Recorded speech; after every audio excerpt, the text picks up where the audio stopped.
What's up, everybody? This is Erica from the Classy Climb blog.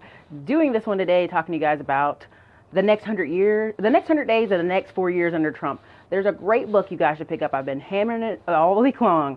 It's Glenn Beck's Broke. It's written in 2010. It's talking about how we're getting to a point where we can only afford so many things. Now, America's one of the richest countries on earth, of course, no doubt. We have money coming in, money coming out. It's great. But here's the kicker. We can't pay for everything. But we can't tell the American people we can't pay for everything, because then there'd be riots in the streets, right? So what do? We have this amazing candidate that people hate and people love, and his name is Donald Trump. And people are like, yeah, whatever Donald says, yeah, man, I'll do it, man, whatever Donald says, which is great. That's great. I love that people are that excited about their new president. Here's the kicker, though. If you look up, some of the news already is some of those websites, immigration, EPA, civil rights got closed down. You have over 17 agencies and programs that Donald Trump would like to cut. You have the Betty Davos, God bless her. She is the fall woman. And she's the best looking fall woman I've ever seen in my whole life.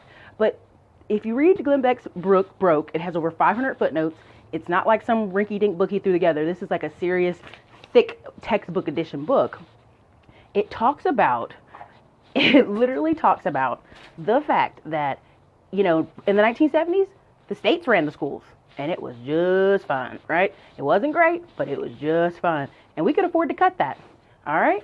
Well, national park system, we can afford to cut that. Some other things, we can afford to cut that. If you want those Social Security checks still hitting your grandma's mailbox, and they might be reduced as well, you got to cut some things. And he's the perfect man to do it. You have people in America right now like, he's the greatest thing since sliced bread. Thank God Obama's out of here. That damn Obama.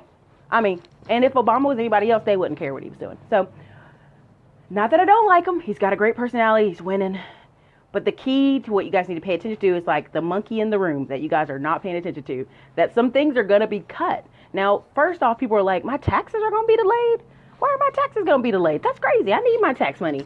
So what does that do? That makes H&R Block and a lot of companies a lot of money, because all of a sudden they're like, hey, don't worry about those taxes being delayed. We got you.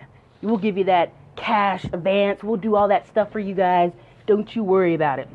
Which you should be extra worried about it. If H&R Block wants to give you some money, you should be like, nah, I'm good. I don't want that money. You can keep that money. But people don't listen. Okay? So look, here's some things you should take away. The next 4 years, if you don't like change, boy, God bless you. They're going to be rough. Does it matter? Yes, it matters, because it's a lowering of expectations. It is a teaching you as an American, but, we just can't afford some of these things. Now, all of a sudden, every state, even before Obama left, every state across the United States was saying, hey, we got to fix these food stamps. We got to adjust them. Something's wrong here. You guys got to be working to get them. You guys got to be doing all this other stuff to get them. We can't, we just can't just give you food stamps. That's crazy. And so at the time, people were like, that makes sense.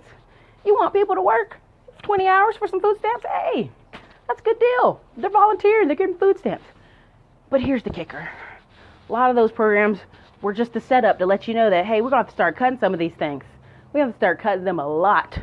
So prepare yourself. Prepare for the cut. Same thing with every other program out there. If it's not necessary to the essential functioning of the United States, as in our military, as in Social Security, as in things that little old people need, like Social Security, it's going to be cut. I'm just saying that to advance you, to advance your mind. And everybody's like, Glenn Becker, I hate when you talk about him. You may hate him, but a book you want to pick up if you're ready to brace yourself and live in the new America is from 2010, Glenn Beck's Broke. It outlines several programs that we could cut and keep the budget rolling. Don't let them fool you with, we got to freeze everything. We got to freeze federal hiring. We've got to freeze everything. There's a reason. A couple years ago, maybe was it 4 years ago, they said, we got to cut a lot of these soldiers. These soldiers got to get out of the Army right now. We're going to still give them their benefits, because at first they wanted to cut them at 18 years, not 20 years, and not pay them their full benefits. It was an uproar. Shit, come on now, give these soldiers their money. All right.